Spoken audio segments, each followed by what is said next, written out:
Mbote ndeko journaliste. Ndeko journaliste, merci. Na présentation ezali ndeko na yo résistant combattant. Oya telemi pona ko bengana régime en place monsieur Chilombo. Produit oyo Kabila ay jija yibiso imposé yibiso na mboka.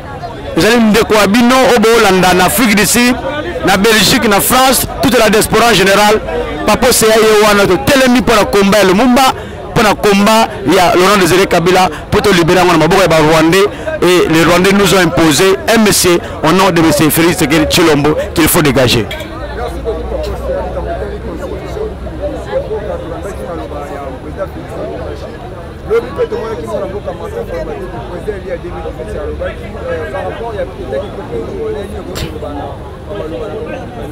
Merci de journaliste la question tuninga pour le président na yo Tshisekedi. Merci de journaliste pour le président na yo Tshisekedi. Oazali président na ngati. Oza na raison na yo président na yo. Mais na yo son de journaliste cause les journalistes ils panango baté. Il faut bien les journalistes bon EDP Félix. Félix aza muta ko sungaye te. Félix aza muta yebi le côté même muta ko sungaye azate. Na yebi te bazali je ne me pose beaucoup de questions. Journaliste, je commence par la première ministre congolaise, Madame Souminoa. L'ancien ministre, il y a plan. Il y a le Mbongo, le ministère a plan. Tu as fait la honte de la République. Mais si Silombo Azaye bien le côté, il peut avoir un premier ministre Azaye logo. Voilà un premier ministre concernant la constitution, la révision constitutionnelle, le changement constitutionnel ou de la constitution. Il évoque l'article qui parle des émoluments et la liste civile. Il y a président de la République. Vous allez croire aux tels gens qui ne maîtrisent rien. Quand le Premier ministre, quand le président ne maîtrise pas tous les articles de la Constitution, et maintenant son Premier ministre ou sa Première ministre. C'est pourquoi na Tshisekedi, na Premier ministre, Bayokisi République démocratique du Congo, Soni. Maman Souminoa, l'article de la Constitution que tu as évoqué, l'article 89, ne parle pas de la révision constitutionnelle ni du changement de la Constitution. Cet article parle des émoluments des députés ou des émoluments ou la liste définie, la liste civile du président de la République, c'est le salaire du président de la République. Tu as tapé à côté. Si c'était un pays là où il y a des hommes sérieux, des femmes sérieuses, tu allais déjà démissionner d'office parce que vu que les Congolais, vous avez une honte, vous avez un esprit absurdité, c'est pourquoi vous résistez là-bas. Je viens maintenant pour vous répondre, monsieur le journaliste, par rapport à votre président qui a parlé à Lubumbashi sans honte, sans pitié. Je réponds de ce Félix Tshilombo. Les opposants que tu appelles les opposants Yanzala, en tout cas à mon humble avis, je ne vois pas quel est l'opposant aujourd'hui Yanzala. Tous les opposants ils ont bien Yanzala, laissez qui ont lobby. Fayou a laissé yo, Amelisa yo mai. Katumbi a laissé yo, Amelisa yo mai. Matata Pone Azam Danzala. Fayou Azam Danzala. Denis Sassana Azam Danzala. Il peut chercher quoi aujourd'hui? Kabila Azam Danzala. Qui est l'opposant Yanzala? Non, l'opposant Yanzala, c'était Tshisekedi Félix Tshilombo. Autolata le pantalon minen sans forme. Félix Tshilombo qui opposant Yanzala. Zoba photo na yo akala. Obana otambola nango, otala ba jean ezanga ko diminuer. Au sentir ba jean ba pauvre. Bon, gloire au Seigneur. Congo chasse le Pamba, tu as l'argent aujourd'hui de la République que vous volez quelque part, vous ingériez les autres opposants. Nayo peuple congolais, Ozobete Maboko. Et celui-ci peut qualifier Fayoulou un opposant à Nzala. Non. Moi, j'ai 46 ans aujourd'hui. Dans la recherche personnelle, je n'ai jamais vu M. Félix Tshisekedi citer que Asala quelque part, chef d'entreprise, chef de la société, naturellement monté.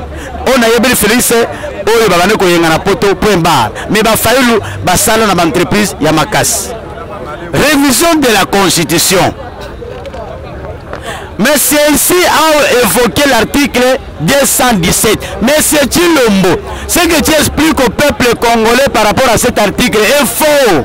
Il faut rentrer au banc de l'école, continuer des études. Malheureusement, au Congo, nous avons des présidents qui n'ont pas bien étudié. Ceux qui ont une présidence, il faut commencer par étudier. Mais nous vous expliquons, monsieur Félix, tu as tapé à côté. Il y a grand espace Katanga, grand espace Kasai. Lobby. Tango akolobaka masonge, tango akolobaka lokuta, bino pe botuna mituna te. Mai, courant, na transport, masangu po ekita. Monsieur le Président, il faut réviser toujours la Constitution. L'article 217 de journaliste, oyo monsieur Chilo mazo traduire na ndenge na ye, soki na Chilube, soki na Kiswahili, soki na Kikongwe, ye mutakoyeba. Le peuple congolais, la Constitution dans son article 217 dit ceci: les accords et les traités internationaux, la République démocratique du Congo peut perdre une partie de sa souveraineté. Pas vendre la terre, pas perdre la terre, mais perdre sa souveraineté. Je prends la première souveraineté que nous avons perdue pendant que Félix Tshisekedi est au pouvoir. Aujourd'hui, nous avons des militaires ougandais signé les accords avec l'Ouganda pour que l'Ouganda appelle sa biso ba soda baya kosangana FRDC babundisa ba defnalo. Or, pour biso to bundisa ba defnalo, il ne s'agit pas des accords militaires baya biso to signé na bango pour to bundisa bango. Lokola tozu pays mususu et sangana biso to bundana ennemi azana ye, nous perdons notre souveraineté, une partie de notre souveraineté. C'est-à-dire armée na biso à 100% azana autorité. To bakisi ndambu ya libanda na nzela ya bakor Otosali, Baye, Tosangay Nabiso. Le cause de Sangay Nabiso Tozobunda, nous avons perdu une petite souveraineté. Nous avons cédé notre souveraineté dans le pays Moussousou, dans le Congo, Aza incapable, Yemoko, Assis Salikamunaye, alors Sanisi Batumi Bale. Nous avons perdu souveraineté na biso à 100% parce que bitubo tozo bunda kuna to bunyango biso mokote mais to bunyango na ba Ougandais. Donc to céder ndambu ya souveraineté na biso à 100% toza na yango te. Auto signé d'accord avec le commerçant le commerce en Afrique.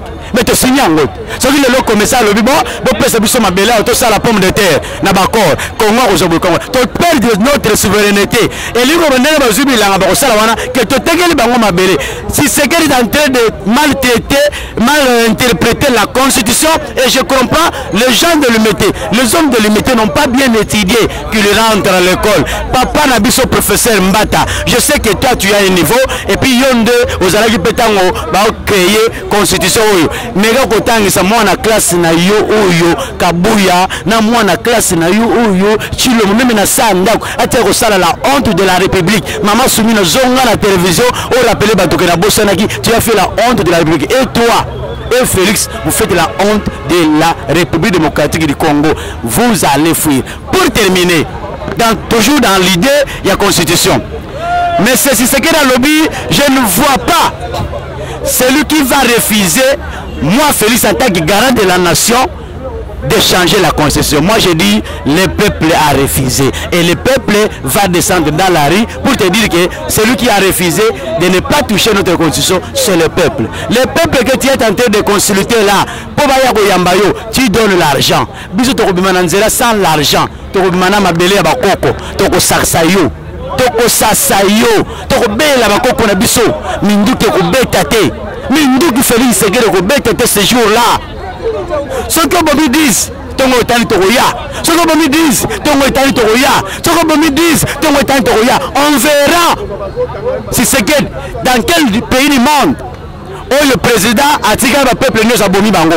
Mais au contraire, le président fuit et le président va laisser le pays et le peuple va rester dans son pays. Et nous t'assurons que nous allons vaincre.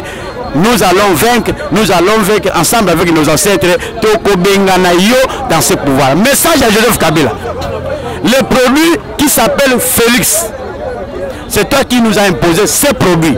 Nous te demandons le jour de la marche que tu sois là pour le produit Oyo. Un mauvais produit au tien na terrain et bomi batu na nzala na passe na transport na nyoso. Un mauvais produit. Et mauvais produit balongolango na marché. Moutalongo na marché c'est lui qui a imposé ça dans les marchés. Ce que monanité na marche wana Kabila et Félix, préparez-vous, vous allez fuir en culotte.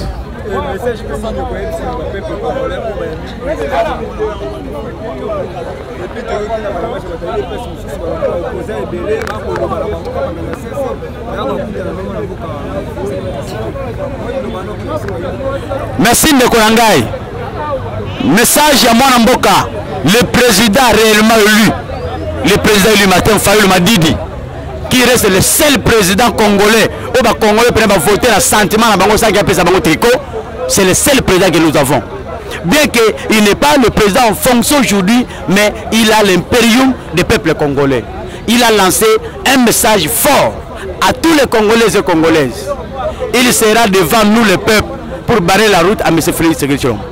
Mais quand un leader sera devant nous et nous, peuple, c'est-à-dire, Bisso Tokozala Simaya Fayulu, Azala Simana Bisso, parce que notre patrimoine est protégé. Azala Simana Bisso, Bisso Tokobundapo, Naye, Lobby, Ayako, Atikala, Azobo Konzo.